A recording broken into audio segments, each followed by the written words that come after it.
In this Shadow of the Erdtree video, I'm going to be showing you my Swordsman of St. Trina build. This is a build that uses the new Velvet Sword of St. Trina, which is another sword of St. Trina that has similar stats, but I think is a little bit better sword overall. And a lot of people were asking me to make a sleep build, even though a lot of bosses in the game are not affected by sleep. So I think generally speaking, sleep is kind of like a backup thing to use in a build. I don't know that it would be the primary thing you would make a build around for most of the game, but I did want to showcase how I can put together a build, or how you could put together a build using this weapon and the new status effect Eternal Sleep. So the main differences between the Velvet Sword of St. Trina and the other Sword of St. Trina is that the Velvet Sword of St. Trina does more magic damage. The regular one does more physical damage. The critical rating of the Velvet Sword of St. Trina is 110 versus 100 on the Sword of St. Trina, so it's better for backstabs and critical attacks over the original sword. And it does Eternal Sleep buildup instead of Sleep buildup, but it does much less Eternal Sleep buildup than the Sword of St. Trina does Sleep buildup. And something that's worth noting about Sleep and Eternal Sleep in Elden Ring or Shadow of the Erdtree is that these two things share the same buildup bar. So, for instance, if you took the regular Sword of St. Trina and attacked a few times with it, building up Sleep buildup on an enemy, and then swapped to the Velvet Sword of St. Trina and triggered Eternal Sleep, it would be easier for you to trigger because you've filled up a lot of the sleep buildup already with the regular Sword of St. Trina. And the vice versa is also true. So if you hit a bunch of times with the Velvet Sword of St. Trina and then swap to the regular sword and hit the enemy a couple times, you might put them to regular sleep instead of Eternal Sleep, which can be a detriment since Eternal Sleep is a better status effect than Sleep. And Sleep, if you're familiar with this status effect, makes it so that the enemy can't do anything until you strike them and then they wake up. Eternal Sleep allows you to hit them for about 5 seconds or so before they start waking up.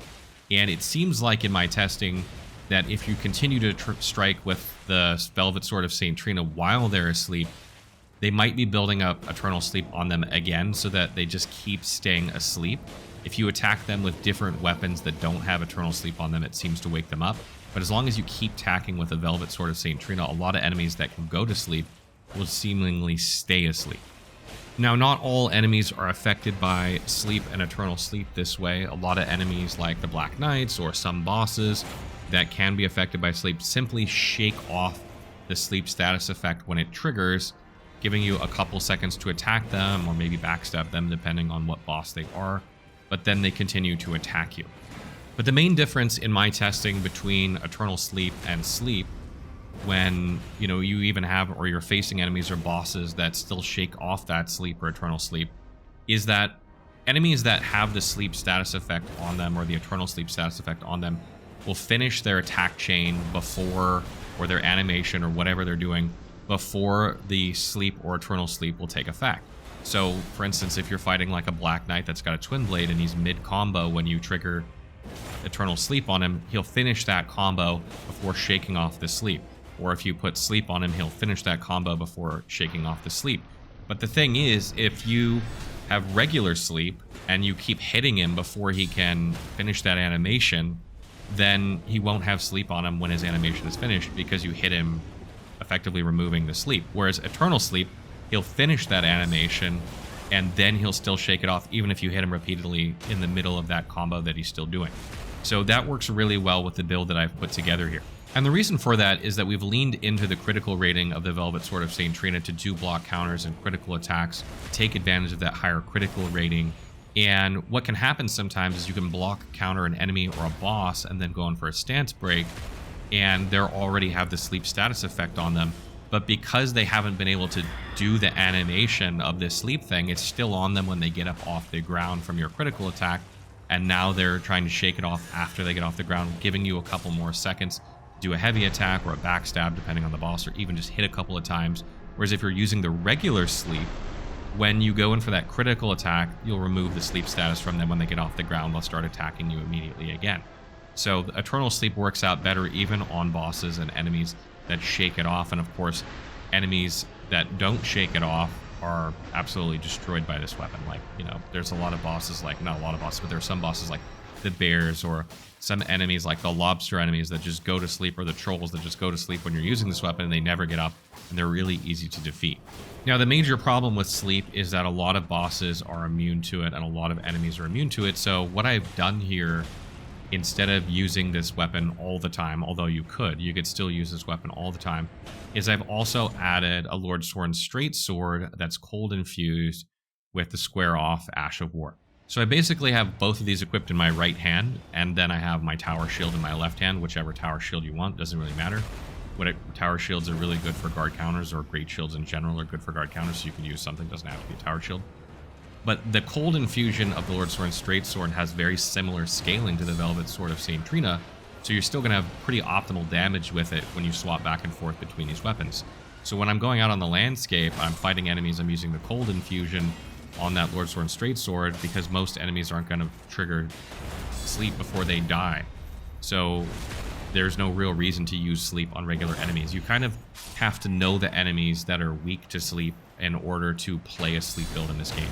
If you're just guessing which enemies are sleep resistant or sleep immune, and you're trying to sleep bosses, you're probably going to have a hard time. So I'd recommend checking out the wiki and seeing which bosses are, susceptible to sleep, pulling that sword out for those bosses, pulling that sword out for those enemies, and then using the cold infused Lordsworn straight sword the rest of the time.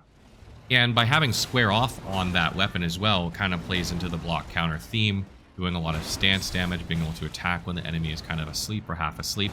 With square off, you're going to be able to stance break them easily and attack them while they're stance broken, critically strike them, etc. So it also complements this build very well. So armor-wise for this build, you can use whatever you want, really. I'm just using the scale armor set as 3 of my pieces, and then I have St. Trina's Blossom on my head to just kind of complete the St. Trina theme here. You don't have to. This is not a very protective helmet. It does give you increased FP to use, spells or weapon skills. Our weapon skill's not super expensive. We don't use it all that often, but it just kind of works for style here. You just want to make sure that you have an armor that has 51 poise or higher when you're doing your block counters, that you don't get interrupted. And something else I want to mention before I get into Talismans real quick is that Mist of Eternal Sleep seems to do about 70 Eternal Sleep buildup with the spray, and then if you connect with the weapon, you get an extra 42. So theoretically, this would be 112 Eternal Sleep buildup, and then it adds an additional 15 Eternal Sleep buildup to your weapon for about 30 seconds or so. So your Eternal Sleep buildup is going to go up from 42 to 57 on your regular attacks. It means after you've buffed your weapon, 2 regular attacks is actually more than the weapon's skill itself.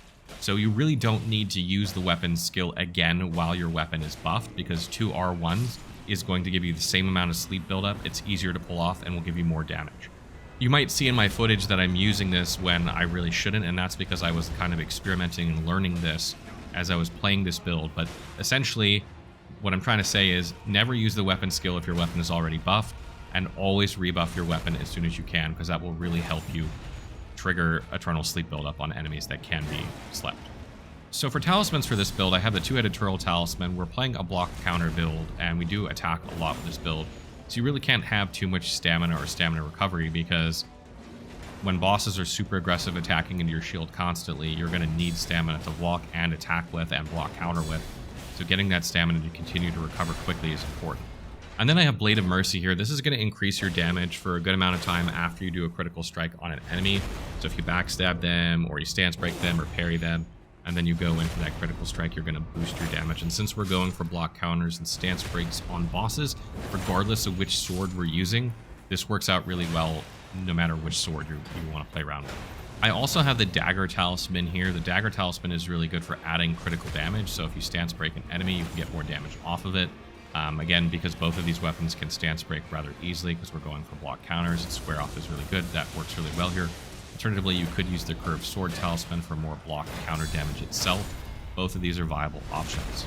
Another talisman that you will use when you are trying to set sleep on a boss or a difficult enemy is St. Trina's Smile. This will increase your attack power by 20% for about 30 seconds, which is really good. But again, it's very situational, so you'll probably swap this out in boss fights because you just won't need it there. And usually what you'll swap it out for is like Crusade Insignia. That will just give you more attack power when you kill an enemy, because that's really good out on the landscape or in dungeons where you're killing enemies regularly. Other talismans you can use for this build are the Millicent's Prothesis or Rotten Wing Sword Insignia. You tend to do a lot of attacks with this build quickly. Even R1s, one-handed, can tend to build up your attack power quickly. And this weapon scales predominantly with dexterity anyway, so dexterity is good to have, like on Millicent's Prothesis. So attribute-wise for this build, at 153, I have 55 Vigor, just in order to not die and trade hits. I have 24 Mind. You don't really need a lot of Mind for this build, because really you're just using your weapon skill periodically, and neither one of these are super expensive. You probably won't need more than this. I have 37 Endurance to wear the armor that I'm wearing, 2 swords, and a heavy shield, and still medium roll. So this might vary depending on what armor set you're wearing, what shield you're using, etc. So, you know, it's going to be right in this range, though. Again, this is going to give you a lot of stamina for attacking and blocking as well, so that's good. In terms of strength, dexterity, intelligence, I have 30, 50, 20, and that's because this was like right around the highest attack rating with these stats that I could get with 100 points invested. If you take 5 points out of strength and put them into dexterity, you'll actually have like 1 more attack rating, but by putting it into strength instead and losing that 1 attack rating, I was able to use a tower shield more easily, so that's why I did that. Intelligence doesn't have great scaling, strength isn't that great either, dexterity is the best scaling of all 3 stats, but eventually you will want to take strength and intelligence up to get more damage out of this weapon as well. You don't need any faith or arcane for this weapon at all, either of these. And then for Flask of Wondrous Physique, usually what I do is run the Opaline hard tier for extra protection, and the stamina recovery tier for more stamina recovery, because you just cannot have enough stamina recovery with this. Thorny and Crack tier is also not bad for repeated attacks to get your attack power up. Just depends on how aggressively you're playing. And one of the new ones, the Deflecting hard tier, is not bad as well if you're good with your block timing. What this is going to do is if you block like just the instant before you get hit, instead of just holding your shield up, it's going to give you extra guard boost and also increase your block counter damage. We are playing a block counter build, so if you're good with your timing, this would not be a bad one to use either. And for great runes for this build, you're probably either going to want to use Redans for the extra stamina and health. The FP is not super needed. Or you're going to want to use Morgoths for extra health. Either of these would be good for this build. And the last thing I want to comment on before I wrap up this video is dual wielding the Velvet Sword of St. Trina and the regular Sword of St. Trina, and you know, my experience with that. It's perfectly viable to do that. You can build up attack power really quickly if you're running like Rotten Wing Sword Insignia or Millicent's Prothesis, something like that.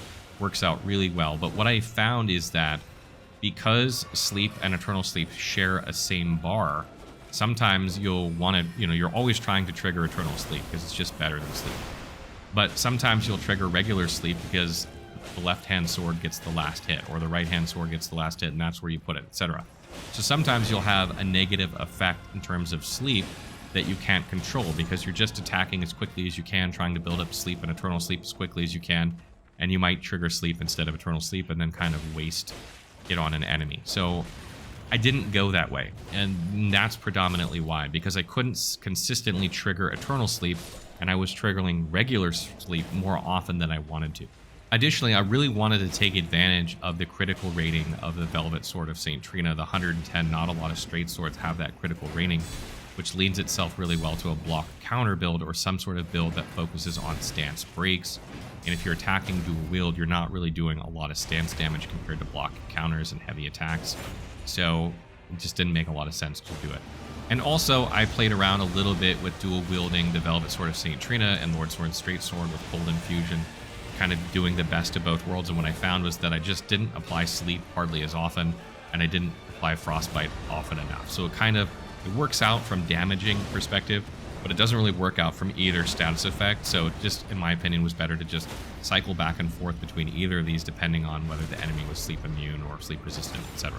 So that wraps up my Swordsman of St. Trina build. I hope you guys enjoyed this one and learned something about Sleep and Eternal Sleep. This is a really fun weapon to play around with. You'll see a lot of bosses in this video, hopefully, that, you know, were put to sleep or affected by sleep. There are quite a few of them in the game. You can check out the wiki for a full list. And then you can always use the Cold Infusion on sleep immune bosses as well. As always, if you have other tips or if you have questions, please leave them in the comments and I will try and get back to you as soon as I can.